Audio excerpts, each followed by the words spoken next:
Hey y'all, it's Nana with LivingCooper.com. I've got you a Nana So Crafty. I'm going to show you how I make t-shirt blankets. We have lots of t-shirts from our house and from our kids. And that's something we always get wherever we go. We buy t-shirts. We got to do something with them. It's free fabric. So today we're going to show you how to do a small fleece-backed blanket. Real simple, real easy. Takes about 45 minutes for about this size.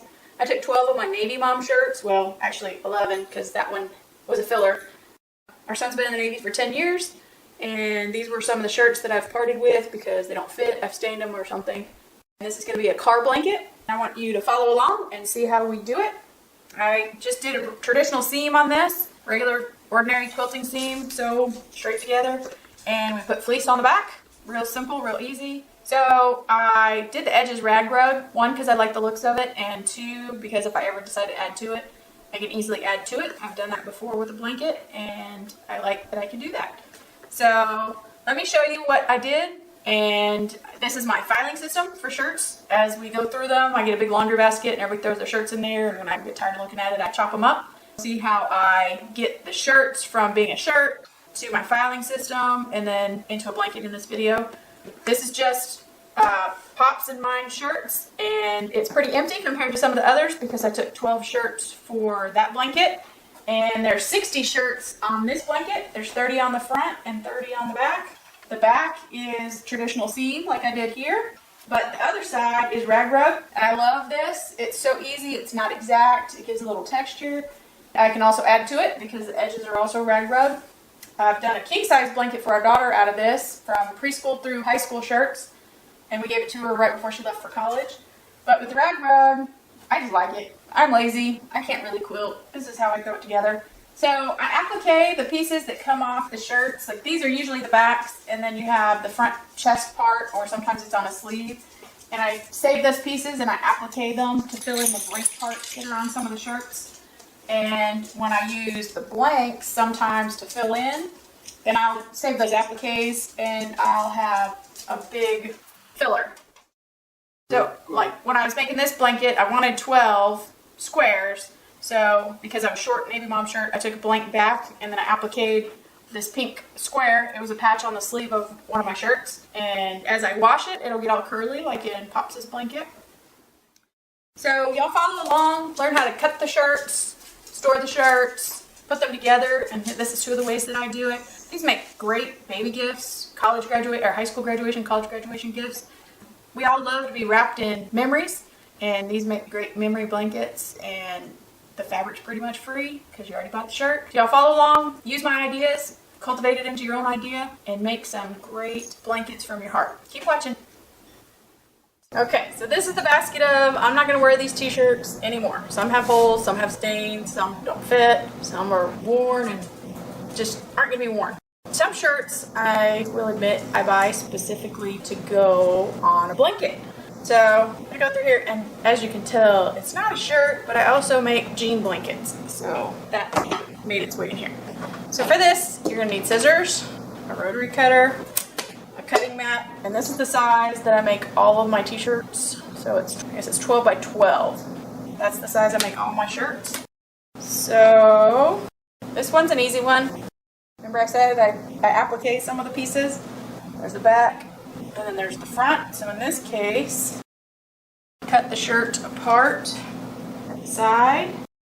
You don't have to be that specific with it, that exact. Across the shoulder.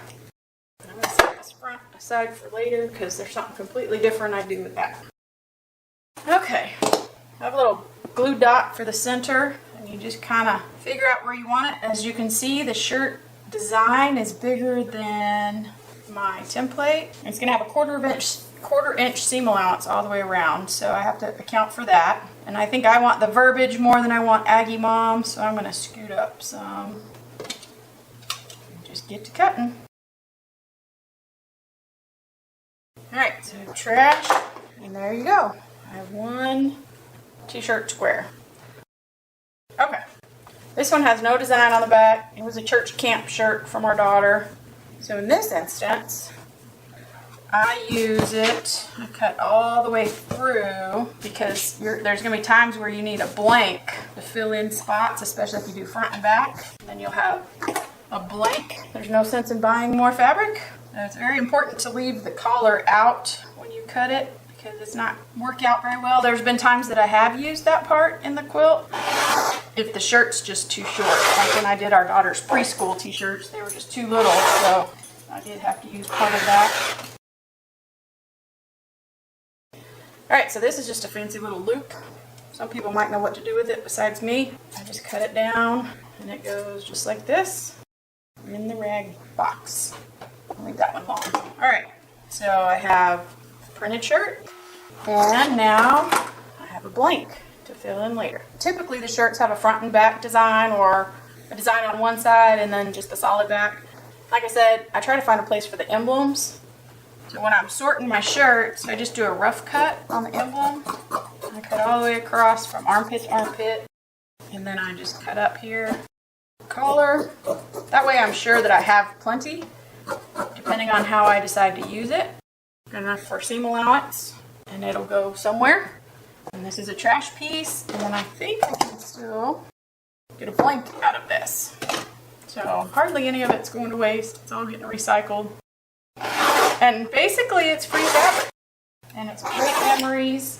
And as a mom with a grown son that's married with kids and a college kid, it's fun to see these blankets and remember those times. I've made some of these as graduation presents, Christmas presents, birthday presents, all kinds of things. And it feels good to be wrapped up in all those memories and old fun that you had.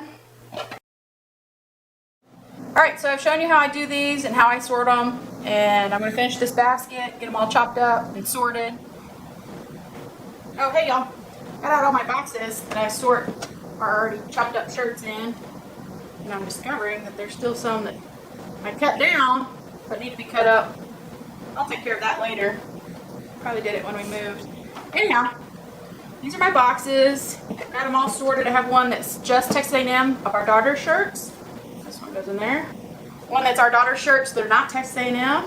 This is a box full of empties. There's no printing on either side. And this is the box of mine and Pops' shirts. I already made one blanket out of this, so that's why it's kind of low. So that laundry basket full of shirts made this many printed squares I got, and then a pile of blanks. So make it easy. Put my blanks in here first. And then I just got to sort. This makes it a lot easier when I'm ready to put that blanket together. Just pull out the box I'm looking for. I saved some of the neck holes and some of the sleeves intact.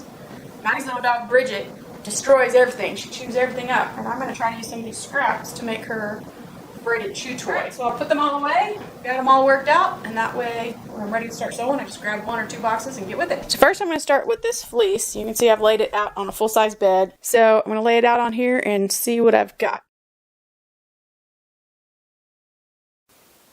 Alright, so I just have these squares. This one isn't a navy shirt, but it's from an event I went to and the colors match, so I'm going to put it in here instead of on my Aggie Mom blanket eventually. As you can see, I need one more shirt over there because I kept the emblem off of one of my Navy Mom shirts. I'm going to get a blank to stick it on right there. Here's my box full of blanks. So as you can see, I've got all kinds of colors to choose from. I think I'm going to go with this color, the turquoisey color, since there's only one on here. And I cut off these away. Never waste your scraps. Cut them out and keep them sorted. Other pieces of these blankets went into dog toys. You have to check out our videos with the dog toys. Put this here. Probably figure out some way to attach it. Just need to decide if this is the way I want it to go. Alright, so this is how I'm going to put my blanket together. I'm happy with that. Okay, let me get my rows put together, and then we'll decide what we're going to do from there. For this blanket, it's going to have finished seams, so I put right sides together and pin the edges. I don't use iron-on backing, interfacing. I've made blankets before in the past that I did do that. They did stay together a little better and didn't shift when I ironed them. But I discovered that if I pin them well enough, that's one extra step and extra expense I can skip. And it also keeps them from getting really stiff. And since this is just for me, it's okay if it's not fused together. Alright, on this side we'll go to this. Real quick and easy steps. Yeah. This one, the best. So this one I'll just stick on here and I'll snip the edges. So I'm not going to tie it down real good or pin it down real good. Now, I'll pin these two sides together.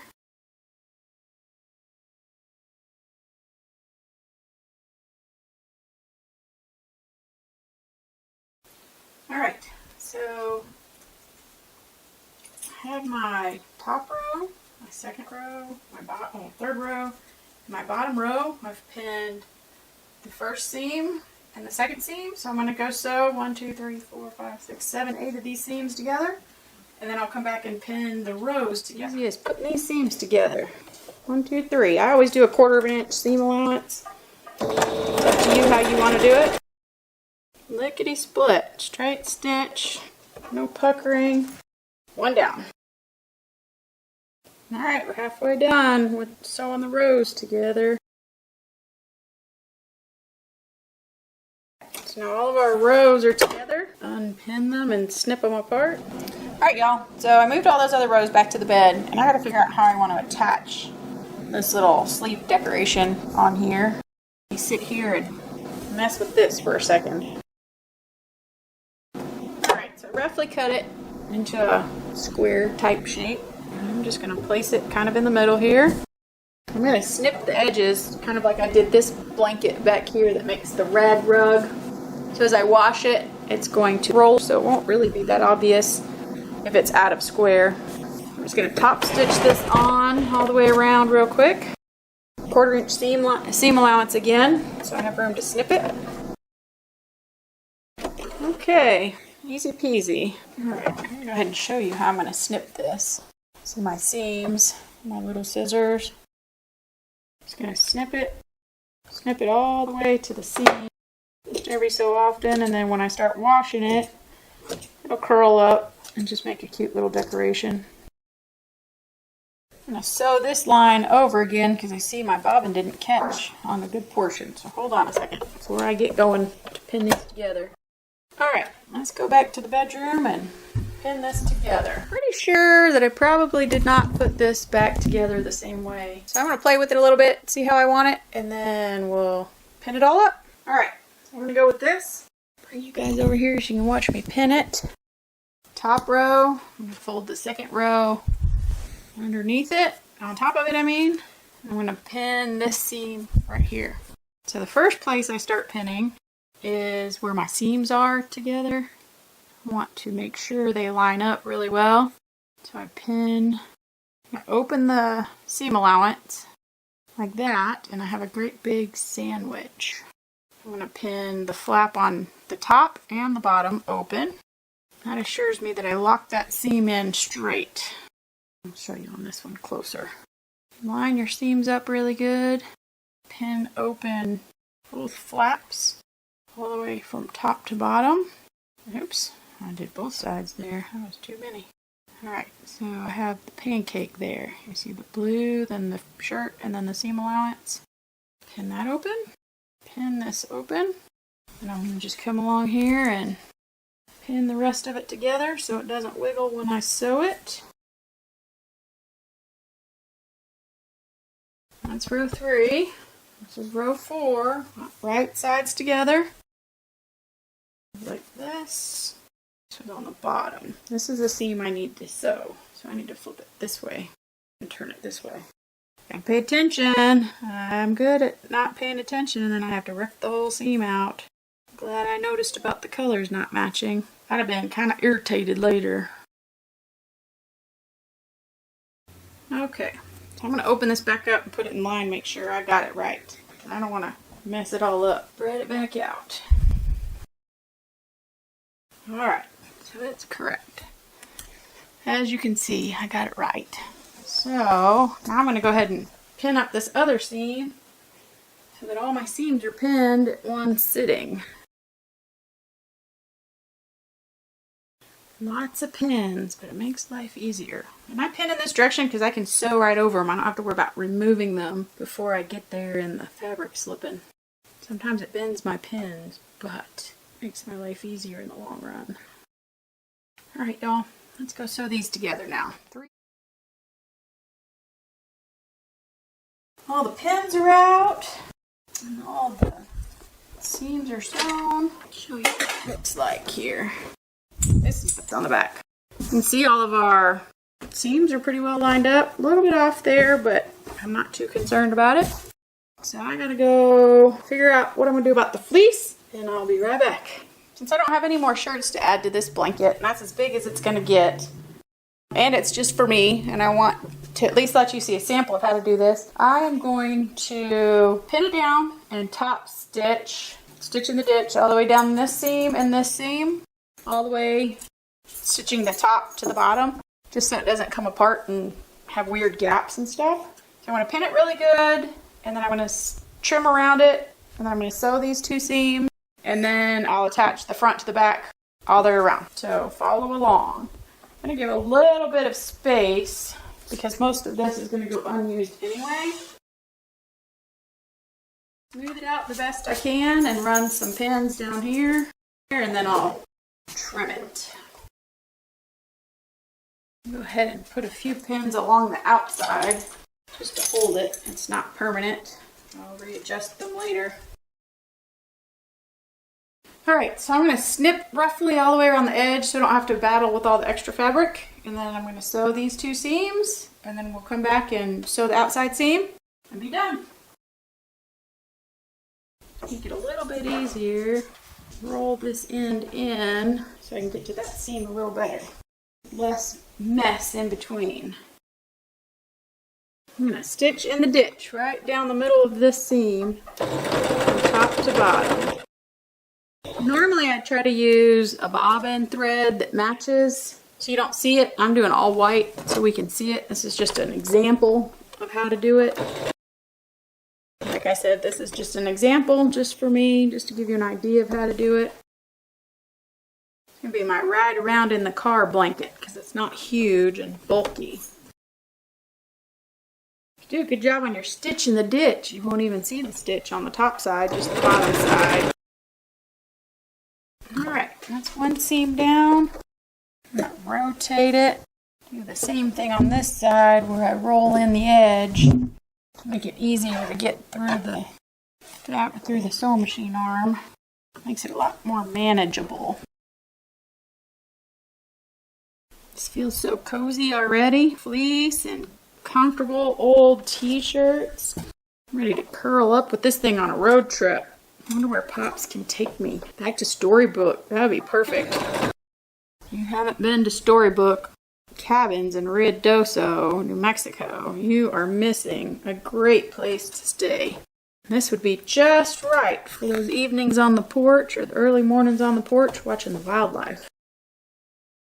Alright, that's two seams done. I did my two seams. I sewed up and down this column and this column all the way through to the back. Even though I used white thread, you really can't see it very well because it sinks right in. So it's a great non-quilter kind of blanket. I'm going to lay it back out, and I'm going to put pins all the way around for serious so I can run a seam all the way around it, and then we'll cut off the excess and be done. Smooth it all out, make sure there's no wrinkles. Start putting some pins in it.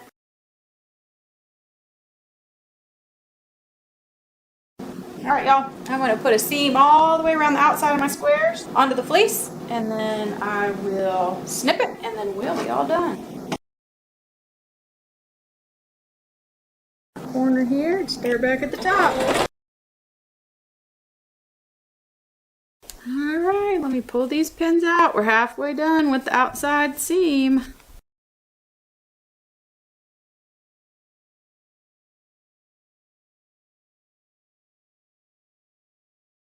Alright, last seam. Coming right up. All right, we're all done. Front's attached to the back all the way around. And I did 2 times around because I saw I'd skipped a few stitches. And since I'm gonna rag it, in case I snipped a stitch, we'd still be okay. Okay, y'all, so I've got my top sewn to the bottom and I'm just gonna trim the extra edge off here. Some of y'all might wanna fold it over and make it binding if you wanted to, or just bind it, or any kind of way. This is just the way I'm doing it. I'm not very good at quilting pieces top to bottom. I like the rag rug look. That's what I'm going to do. I'm going to rag this in just a minute. Alright, all done. Let me go get my rag scissors and I'll be right back. Okay, everybody. So, got my blanket. Got my 12 squares of t-shirt all sewn to the top. And then I ran my seam down the 2 columns to secure it to the back, to the fleece, so that there wouldn't be any ripples or weirdness. And then I ran a seam to attach the top to the bottom on all the perimeters, all the way around, top to bottom, around the whole blanket. And I did it twice because I'm about to snip it to make it a rag rug. And I also noticed some of my stitches had skipped, so that won't matter because as I wash it, the edges will roll over and it'll cover the seam anyway. So I'm going to spend about 10 minutes. The worst part of a rag quilt is doing the snipping. Spend about 10 minutes snipping real quick. And then we'll be done with this project. You just get you a good pair of scissors and you snip every 1/4 to 1/2 inch, depending on the look you want, all the way down all 4 edges. No rhyme or reason, no right or wrong, just don't snip your threads where you got the top and the bottom sewn together. Alright, y'all, so I did what I said not to do. I don't know if you can see that or not. Right there. I didn't just snip 1 time around, I snipped 2 times around. So I am going to put a pin right here so I know to come back and sew it again where I snipped the threads. It's no big deal because it won't fall apart, but you don't want to have a place where it can start opening up later. Fix it now while we're at it. Some of these softer shirts, they already are rolling, so you have to make sure you snip both of them and pull it over. Sometimes it's easier to go back towards you. You're already holding the edge. See here, I need to snip my thread. I didn't snip my threads yet. This literally is what takes the longest time when you're making one of these blankets, is all the snipping. Okay, I'm going to show you here. This one is a super soft t-shirt and it's already starting to roll over. And that's what it's going to do. The older it gets and the longer you have it and the more you wash it, it's going to roll over, as will the fleece, and it'll be a cute little fringe on the end. Alright, 1 side down, 3 to go. Let's see if I can get this side down without snipping the seam. Thread out of there. Alright, halfway there. That was easy on that side. I like it when it does that. Sometimes, like I said, if you cut from away from you towards you, from the end towards you, it's a little easier. Cut my thread, yep. I snipped another one. I got a little carried away. Oh, I did it again. Alright, y'all. All snipped. I need to fix my boo-boos. I got 3 boo-boos. And then it's 100% done. Hold on a second. So a little bit before and a little bit after it, just to make sure it holds well. And don't worry, as you wash it and it ages, you'll never notice that there's an extra seam there. 1 more to go.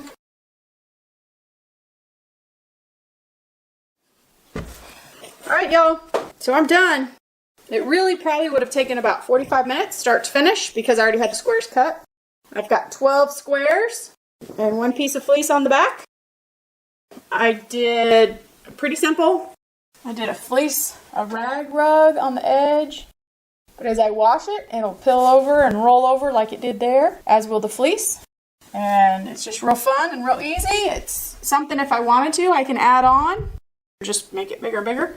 It's easy to wash and go and throw in the car. That's where this one's probably going to end up, is in the car for my car quilt. So this is Crafty with a quick t-shirt fleece blanket. Like I said, it took 30 to 45 minutes start to finish. It's a lot faster if you're not filming it. It's not an exact project. I'm not an exact sewer, so it's the perfect project for me. And as you saw in a previous video, we use the arms, or the sleeves, and the collars, and the waistbands to make dog toys. So, I mean, t-shirts are the gift that keeps on giving. You just keep upcycling them. Thanks for watching. Like, subscribe, share, hit that notification button. Leave us some comments, constructive criticism, new projects you'd like to see, any other ideas that you would have. And be sure to watch our other videos. We really appreciate y'all. Have a great day.